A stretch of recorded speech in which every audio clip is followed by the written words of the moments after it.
America అధ్యక్షుడు Donald Trump Nobel శాంతి బహుమతి కోసం పడరాని పాట్లు పడ్డారు. వాళ్ళు ఎక్కడ చిన్న గొడవ జరిగినా అక్కడి వాలిపోయి పంచాయతీలకు ప్రయత్నించారు. ప్రతి చిన్నదానికి నోబెల్ను లింక్ చేసి తనకు తానే శాంతి దూతగా ప్రకటించుకున్నారు. దీనికి తోడు ట్రంప్కు ఎలాగైనా ప్రతిష్టాత్మకమైన నోబెల్ శాంతి పురస్కారం సాధించాలని వైట్ హౌస్ ప్రతినిధులు విశ్వ ప్రయత్నాలు చేశారు. ఒక రకంగా చెప్పాలంటే నోబెల్ శాంతి పురస్కారంపై డొనాల్డ్ ట్రంప్ పిచ్చి పీక్ స్టేజ్కి చేరుకుంది. దీంతో నోబెల్ ప్రైజ్ ట్రంప్ వ్యవహార శైలిపై ప్రపంచవ్యాప్తంగా చర్చనీయాంశమైంది.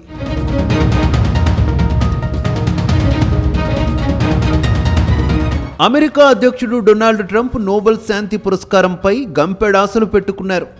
ఎలాగైనా ఈసారి నోబెల్ పీస్ ప్రైజ్ దక్కించుకోవాల్సిందేనని పట్టుదలగా ఉన్నారు. తాను శాంతి దూతనని పలుమార్లు ప్రకటించుకున్న ట్రంప్ అధికారం చేపట్టిన 9 నెలల్లోనే 7 యుద్ధాలు ఆపినట్టు గొప్పలు చెప్పుకున్నారు. ఉక్రెయిన్తో జరుగుతున్న యుద్ధాన్ని ఆపేందుకు ట్రంప్ విశ్వ ప్రయత్నాలు చేశారు. రెండోసారి అధికారం చేపట్టకముందే రష్యా ఉక్రెయిన్ యుద్ధాన్ని ఒక రోజులో ఆపిస్తానని ప్రకటించుకున్నారు. అది సాధ్యం కాకపోయినా ఆయన చేస్తున్న ప్రయత్నాలను రష్యా పలుమార్లు అభినందించింది. కాల్పుల విరమణ సాధిస్తే అమెరికా అధ్యక్షుడిని నామినేట్ చేస్తానని ఉక్రెయిన్ అధ్యక్షుడు జెలెన్స్కీ సైతం వెల్లడించారు. ట్రంప్నకు నోబెల్ ప్రైజ్ దక్కాలని బల్లగుద్ది వాదించే వారిలో పాక్ నేతలు ముందున్నారు. ట్రంప్ ఆరాటాన్ని గమనించిన పాక్ సైన్యాధిపతి మునీర్ తమ దేశం నుంచి నోబెల్ బహుమతికి నామినేషన్ పంపించారు.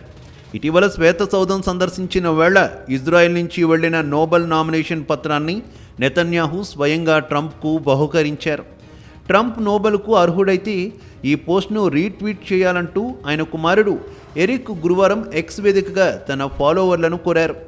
గాజాలో 2 ఏళ్లుగా సాగుతున్న యుద్ధాన్ని నిలిపివేసేందుకు ఇజ్రాయెల్ హమాస్ తొలి దశ ఒప్పందం కుదిరిన నేపథ్యంలో పీస్ ప్రెసిడెంట్ అని వైట్ హౌస్ ఒక ఫోటోను షేర్ చేశారు.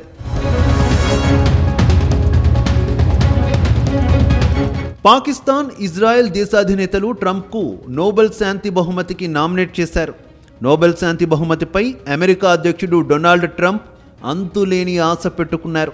తన వల్లే ప్రపంచంలో పలు దేశాల మధ్య జరుగుతున్న ఘర్షణలు ఆగాయని ఒకటే ప్రకటించుకున్నారు. మరికొద్దిసేపట్లో నోబెల్ శాంతి బహుమతి ప్రకటన ఉండగా రష్యా కూడా కీలక ప్రకటన చేసింది. నోబెల్ పురస్కారం కోసం ట్రంప్ అభ్యర్థిత్వానికి మద్దతు ఇస్తున్నట్టు వెల్లడించింది. పైరవీలను పట్టించుకొని నార్వే నోబెల్ కమిటీ నోబెల్ పురస్కార ప్రకటనలో డొనాల్డ్ ట్రంప్నకు షాక్ ఇచ్చింది. నోబెల్ శాంతి బహుమతి వెనుజులా మహిళ మరియా కొరీనా మచాడోను వరించింది. ప్రజాస్వామ్య హక్కుల పరిరక్షణ కోసం కృషి చేసిన మరియా కొరీనాను శాంతి పురస్కారానికి ఎంపిక చేసినట్టు నార్వే నోబెల్ కమిటీ ప్రకటించింది.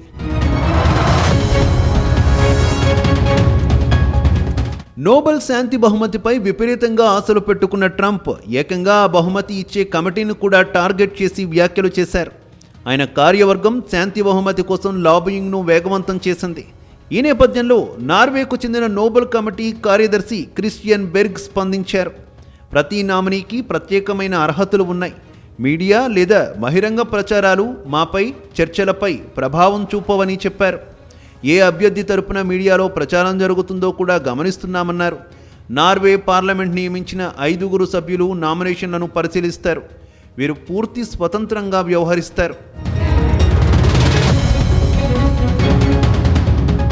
అమెరికా అధ్యక్షుడిగా సెకండ్ టైం ఎన్నికైన తర్వాత డొనాల్డ్ ట్రంప్ తనకు నోబెల్ శాంతి బహుమతి ఇవ్వాలని బహిరంగంగానే అభ్యర్థించారు.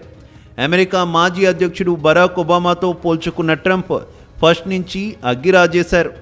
ట్రంప్ తొలిసారి అధ్యక్ష పదవి చేపట్టడానికి ప్రయత్నాలు మొదలుపెట్టినప్పటి నుంచి ఒబామాతో విభేదాలు ఉన్నాయి. తన శత్రువు అధ్యక్ష పదవి చేపట్టిన 9 నెలల్లోనే నోబెల్ శాంతి బహుమతి అందుకోగా తన విషయంలో ఇది ఎందుకు సాధ్యం కాదని ట్రంప్ పట్టుబట్టారు. ఒబామాకు బహుమతి రావడంపై కూడా బహిరంగంగానే కొన్నేళ్ల నుంచి అక్కసు వెళ్లగక్కారు. 2019లో బరాక్ ఒబామాకు ఎందుకు నోబెల్ వచ్చిందో తనకు తెలియదని, మీకేమైనా తెలుసా అంటూ బహిరంగంగానే తన ఆవేదన వెళ్ళగక్కారు. తనకు ఇప్పటికే పలు అంశాల్లో నోబెల్ ప్రైజ్ వచ్చి ఉండాలని తన మనసులో మాట, ఆ పురస్కారం పట్ల ఆకాంక్షను బయటపెట్టారు ట్రంప్.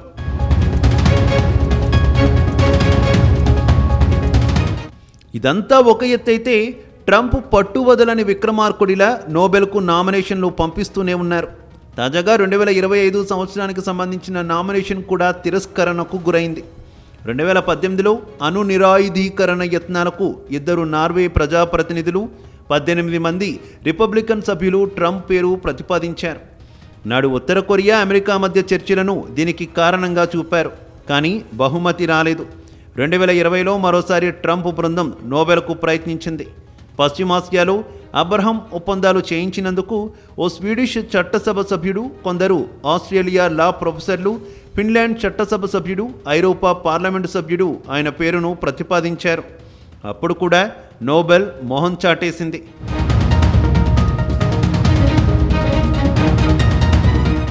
ఓటమిని ఒప్పుకొని ట్రంప్ నోబెల్ కోసం తన ప్రయత్నాలు మాత్రం ఆపడం లేదు. ఇక 2024లో ఆయన అధ్యక్ష పదవి చేపట్టేందుకు రెడీ అయిన వేళ ఆయన పేరును కాంగ్రెస్ ఉమెన్ క్లాడియా టెన్నీ నోబెల్కు నామినేట్ చేశారు. ఈసారి నోబెల్ బహుమతి ట్రంప్ను వరించలేదు. ఇక 2025లో ట్రంప్ ఇప్పటి వరకు 4 నోబెల్ నామినేషన్లు పంపారు. ఆయన పేరును ప్రతిపాదించిన వారిలో ఇజ్రాయెల్ ప్రధాని Netanyahu, Pak army chief Asim Munir వంటి వారు ఉన్నారు. ఈసారి దానిని ఆయన మరింత సీరియస్గా తీసుకున్నారు. Thailand, Cambodia, Israel Iran, Israel Hamas, Rwanda democratic republic of Congo, Serbia, Kosovo, Egypt, Ethiopia, Bharat, Pak మధ్య ఆయనే సంధి చేశారని శ్వేత సౌధం చెబుతోంది. 6 నెలల్లో సగటున నెలకో సంధి చేసినట్టు గొప్పలు చెప్పుకుంది. ట్రంప్ ఆరాటాన్ని గమనించిన పాక్ సైన్యాధిపతి మునీర్ దానిని తమకు అనుకూలంగా మలుచుకున్నారు. అంతర్జాతీయ ఉగ్రవాదులను పెంచి పోషిస్తున్న తమ దేశం నుంచి ట్రంప్ కోసం నోబెల్ బహుమతికి నామినేషన్ పంపారు.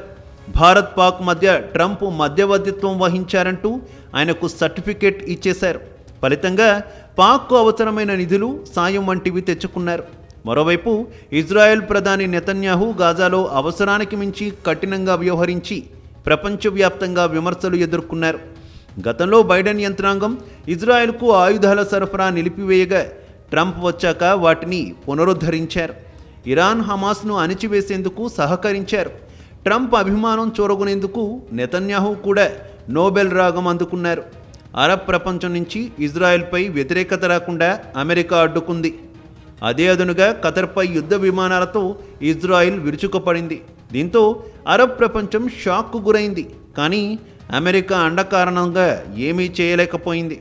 ఇటీవల అమెరికా వెళ్ళిన సందర్భంగా ఇజ్రాయెల్ నుంచి వెళ్లిన నోబెల్ నామినేషన్ పత్రాన్ని నెతన్యాహు స్వయంగా ట్రంప్కు అందించారు.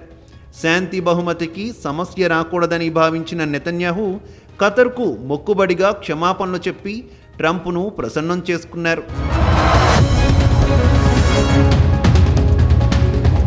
ఇటీవల ఘర్షణలు జరిగిన దేశాల నేతలే ట్రంప్కు నోబెల్ శాంతి బహుమతికి నామినేట్ చేసిన వారిలో ఎక్కువగా ఉన్నారు. కంబోడియా, ఆర్మేనియా, అజర్బైజాన్, రువాండా వంటి దేశాధినేతలు వీరిలో ఉన్నారు.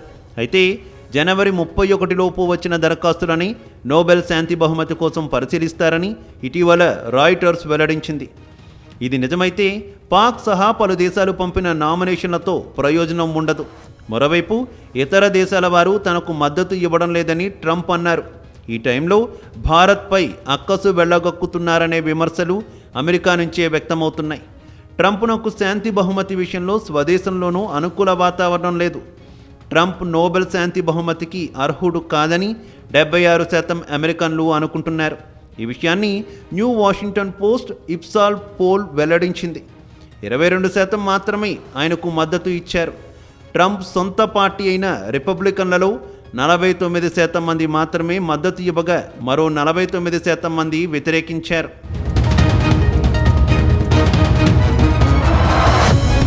ట్రంప్ నోబెల్ కోసం పరితపించడంపై ఫ్రాన్స్ అధ్యక్షుడు మేక్రాన్ సెటైర్లు కూడా వేశారు. నోబెల్ శాంతి బహుమతి కావాలంటే ముందు ఇజ్రాయెల్ను కట్టడి చేయాలన్నారు. గాజా యుద్ధాన్ని ఆపితేనే నోబెల్ సాధ్యమని తేల్చి చెప్పారు.